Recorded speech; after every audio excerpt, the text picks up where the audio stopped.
Hello friends, good morning. Today topic is duration of partnership firm. इसमें अपन revision कर रहे हैं। इसमें अपन क्वेश्चन नंबर 50 करेंगे। ये कंसेप्ट बेस्ड क्वेश्चन है। इसमें डिफरेंट टाइप ऑफ अकाउंट और उनके ट्रीटमेंट क्या होंगे, कन्फ्यूजन दूर करने के लिए है ये क्वेश्चंस। इसलिए आप इस वीडियो को आप ध्यान से देखें, अंत तक देखें और हमारे इस चैनल को लाइक करें, सब्सक्राइब करें और अपने फ्रेंड्स के साथ में शेयर करें ताकि उनको भी इसका बेनिफिट मिल सके। इसमें मैंने जो बैलेंस शीट में गिवन आइटम्स थे, डिफरेंट टाइप ऑफ आइटम्स हैं, वो सारे मैंने यहाँ पे रिकॉर्ड कर दिए हैं। During the solution of question मैं आपको एक एक आइटम के बारे में बता दूंगा डिटेल कि किसको क्या करना चाहिए अपने को। दूसरा, इसमें प्रॉफिट एंड लॉस अकाउंट का डेबिट बैलेंस था एसेट साइड में, वो पार्टनर्स कैपिटल अकाउंट के डेबिट साइड में ट्रांसफर कर दिया। प्रॉफिट शेयरिंग रेशियो गिवन नहीं था इसलिए इक्वल कर दिया। ऐसे ही लाइबिलिटी साइड में जनरल लेजर गिवन है, जनरल लेजर को अपन ने पार्टनर्स कैपिटल अकाउंट के क्रेडिट साइड में ट्रांसफ़र कर दिया in profit sharing ratio given नहीं था इसलिए इक्वल है। अब अपन एडजस्टमेंट देखते हैं क्या क्या एडजस्टमेंट है इसके। यस, एक्स एग्री टू पे हिज ब्रदर्स लोन। एक्स ने अपने ब्रदर का लोन ले लिया। एक्स ब्रदर्स लोन कितना आएगा आपके पास में? एक्स ब्रदर्स लोन 20,000 रुपये टू एक्स कैपिटल 20,000 और कैपिटल अकाउंट के क्रेडिट साइड में by realisation X Y by realisation 20,000। X का ब्रदर लोन लिया 20,000। Debtors realised 12,000। डेटर से अपने को पैसे मिले, it means bank. Yes, by bank. Debtors 12,000, debtor से अपने को पैसे मिले हैं 12,000। Y took over all investment at 12,000। Y ने इन्वेस्टमेंट ले ली है तो यहाँ पे लिखेंगे बाई वाई कैपिटल। इन्वेस्टमेंट लिए इसने 12,000, ये 12,000 वाई के कर दिए और वाई के कैपिटल अकाउंट में डेबिट टू रियलाइजेशन 12,000 वाई के कॉलम में। फिर कह रहा है आपके पास में other assets realised as follows. Plant 20,000,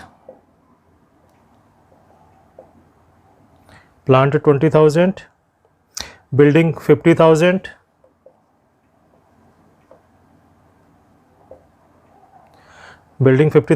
goodwill 6,000, goodwill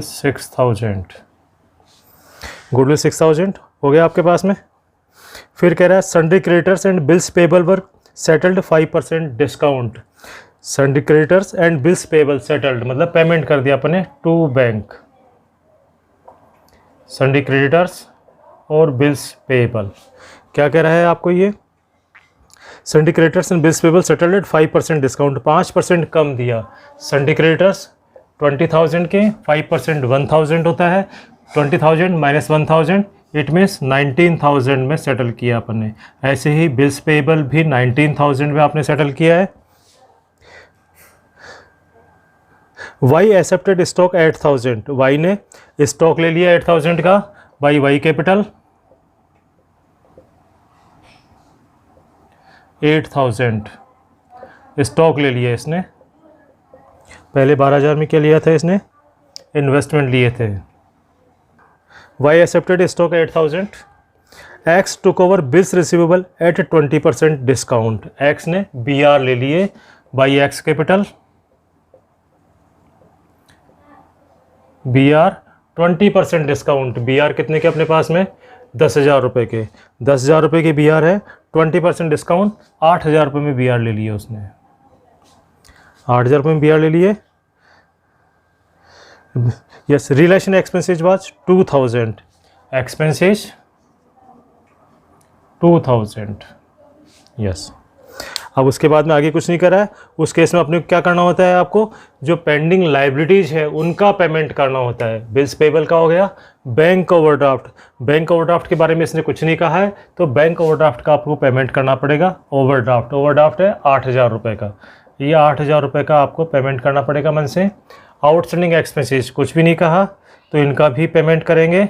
outstanding expenses 2,000 रुपये और एक्स ब्रदर्स लोन हो गया IFR इन्वेस्टमेंट फ्लक्चुएशन रिजर्व, इसका पेमेंट नहीं करते हैं। इन्वेस्टमेंट फ्लक्चुएशन रिजर्व इसका पेमेंट किसी को नहीं होता है।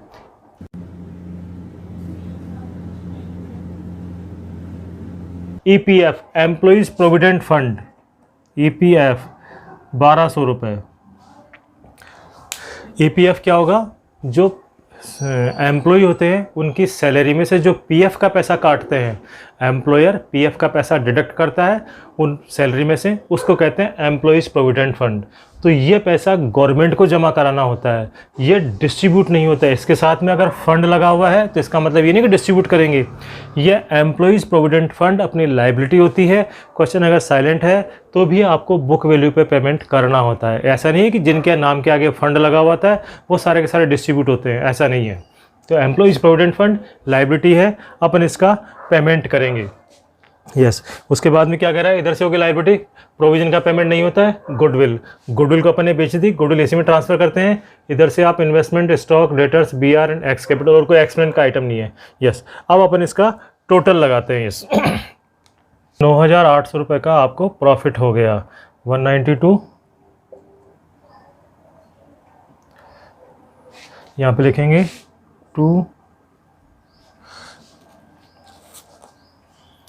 9,800 का प्रॉफिट। पार्टनर्स कैपिटल अकाउंट, यहाँ पे लिख सकते हैं profit transfer to partners capital account या simple partners capital account. X and Y profit sharing बराबर है 4900। ये इनके क्रेडिट कर देंगे बाय रियलाइजेशन।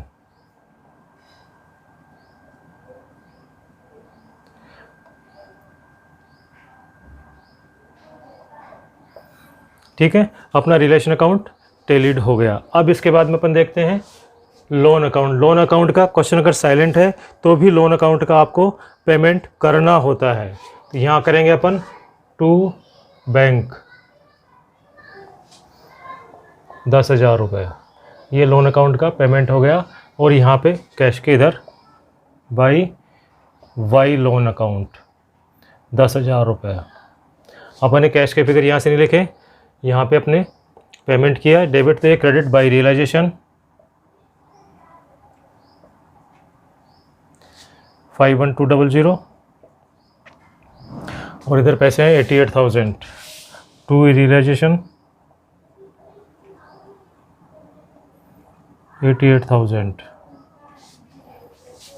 और कौन से पैसे हैं अपने पास में, पैसे आए 88,000, 88 इधर हो गए, और इधर से पैसे आए जो अपने पास में 51200 हो गए। वाई का पेमेंट कर दिया। ये आपके पास में वाई में ये नहीं लिखे अपन ने 8,000 और 12,000 वाई कैपिटल। वाई ने कैपिटल में स्टॉक लिया 8,000 रुपये का और 12,000 रुपये का, तो स्टॉक इसमें लिखना वाई कैपिटल टू रियलाइजेशन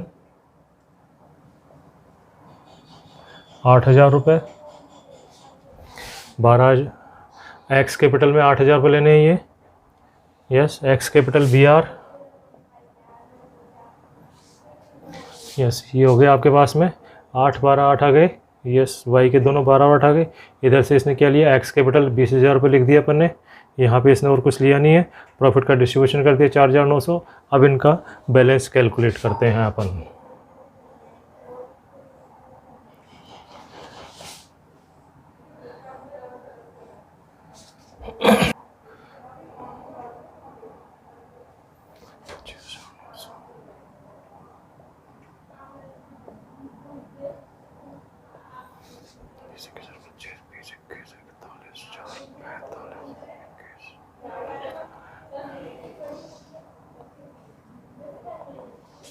बारह 8 20 तो 22,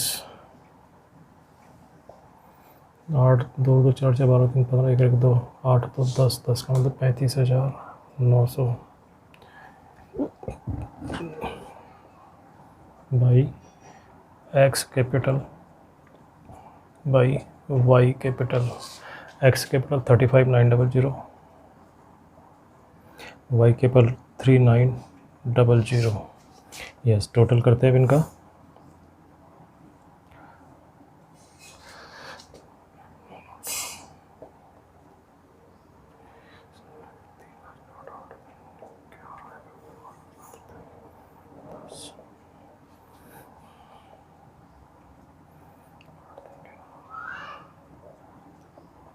यस, ये आपके कैश बुक का टोटल टेली हो गया।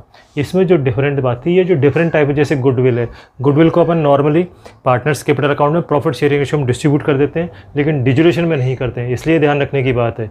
यहाँ पे आया डेटर्स वीआर, इधर आ रहा है आपके पास में आईएफआर।